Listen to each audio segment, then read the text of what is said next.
where did you end up realizing that you had to shift from a cushy, comfortable corporate job to entrepreneurship? What made you shift?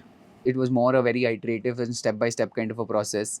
Um, Moving from a corporate job to entrepreneurship, as I mentioned, there were like multiple steps along the way. After leaving ITC, I worked at a startup for close to 9-10 months and understood what it takes to run a startup, understood how difficult it is to run a startup and how to execute on ground. And then GODESi happened. It was very iterative. It was a lifestyle kind of a choice that I want to be independent and I want to own my own time rather than create a very large business. But then once we got hooked, once we got this product, Desi Pops, that's where the realization happened that, we are on to something really special and now it's our responsibility to make it big.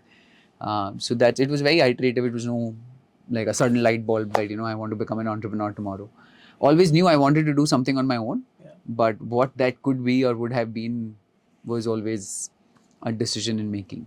And Vinay, what were the factors that you considered before jumping in from corporate? Some of the key decisions, since I always wanted to be independent, I didn't want any liability. So I never took a home loan or a car loan, right? On even when a lot of my colleagues were buying houses and cars, I never got into that because that meant that I would have to pay a certain part of my salary every month as an EMI. And I saved a very large chunk of my salary every single month. And it was so the decisions, it was a very calculated decision. I knew that how much savings I had in the bank on day one. I knew what was my current lifestyle like, and what would, if I have to change my lifestyle, I knew that what things I could change and what things I will not change. For example, I would not change going out every 2 weeks. I will not change having nice dinner. I will not change. So what I might change is not maybe living in an independent house. I might live with my parents for a year or so. So that rent kind of expense would go down. The second thing is I always had a health insurance cover. There's this book by Nicholas Nassim Taleb. He talks about this black swan events which you can't predict, right?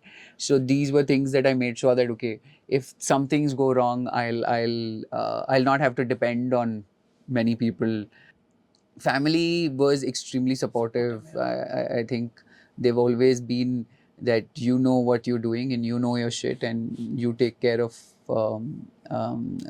We don't know as well as what on what things that you are doing, and therefore they were extremely supportive. There was never a pressure of income to be generated or any emotional mental pressure. So that kind of helped a lot as well.